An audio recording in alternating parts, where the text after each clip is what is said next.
Bonjour les amis, Marc Bayou avec vous pour ce commentaire sur l'ascension. Un commentaire signé John Stonestreet et Timothy Paget de l'association Breakpoint, un commentaire que j'ai traduit et adopté. Et nous allons commencer par lire dans le livre des Actes, le premier chapitre, les versets 6 à 11. Comme ils étaient, on parle des apôtres de Jésus, comme ils étaient réunis autour de lui, ils lui demandèrent, « Seigneur, est-ce à ce moment-là que tu rendras le royaume à Israël ?» Il leur répondit, « Il ne vous appartient pas de connaître le temps et les moments que le Père a fixés de sa propre autorité. Le Saint-Esprit descendra sur vous et vous recevrez sa puissance et vous serez mes témoins à Jérusalem, dans toute la Judée et la Samarie et jusqu'au bout du monde. » Et après ces mots, ils le virent s'élever dans les airs et un nuage le cacha à leur vue.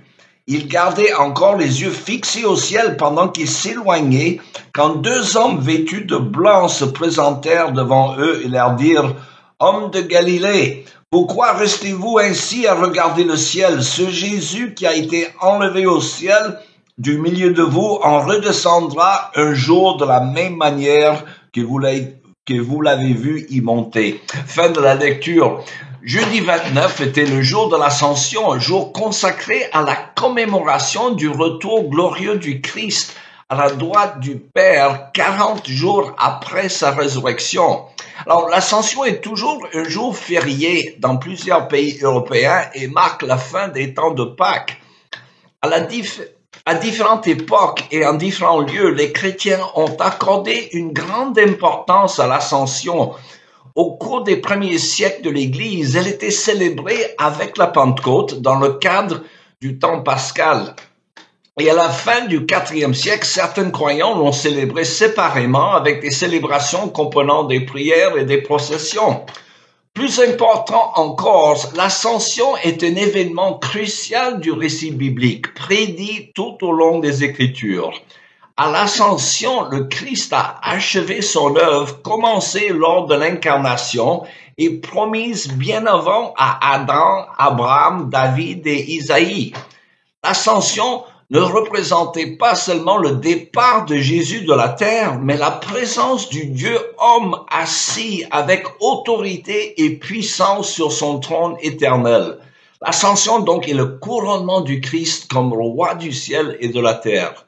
Alors l'Ascension a également accompli les prophéties, notamment les psaumes 2 et le psaume 110, où loin de Dieu, le fils de David met ses ennemis sous ses pieds. Alors, dans le sermon de Pentecôte de l'apôtre Pierre, rapporté en Actes chapitre 2, l'ascension est la preuve ultime de la supériorité du Christ. Et dans Éphésiens chapitre 4, l'apôtre Paul décrit l'ascension comme le moment où Jésus a équipé son peuple pour son œuvre.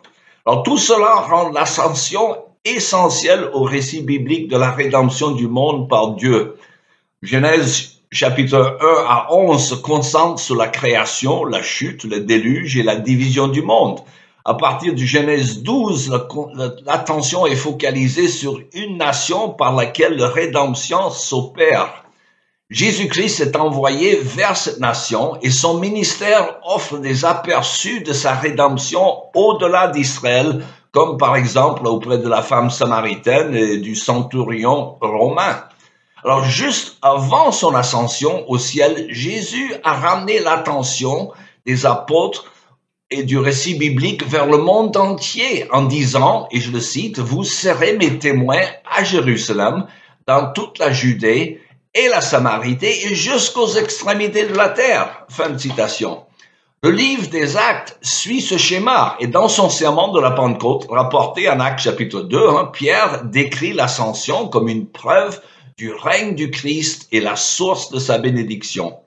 Alors, un jour de l'ascension est un moment privilégié pour se souvenir d'aspects essentiels de l'œuvre du Christ, trop souvent négligés.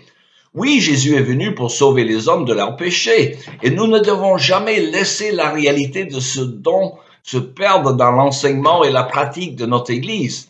Nous devons également nous rappeler que l'œuvre du Christ a une portée cosmique, avec des implications publiques qui dépassent le cadre personnel et privé. La vie chrétienne n'est pas une sorte de salle d'attente prolongée en attendant l'action réelle de la fin des temps. Comme le décrit le théologien N.T. Wright, et je le cite, « La mission de l'Église ne consiste pas à préparer Jésus à devenir roi, elle consiste à mettre en pratique son ascension au trône, même si cette nouvelle royauté ne ressemble pas à ce que les gens attendaient. Et c'est pourquoi les disciples, face au départ de Jésus, ne sont pas tristes mais joyeux. Jésus est désormais le Seigneur du monde. Il est désormais aux commandes. Voilà la bonne nouvelle. Celui dont la résurrection a lancé la nouvelle création, après avoir vaincu le mal sur la croix, il règne désormais sur le monde. » Fin de citation.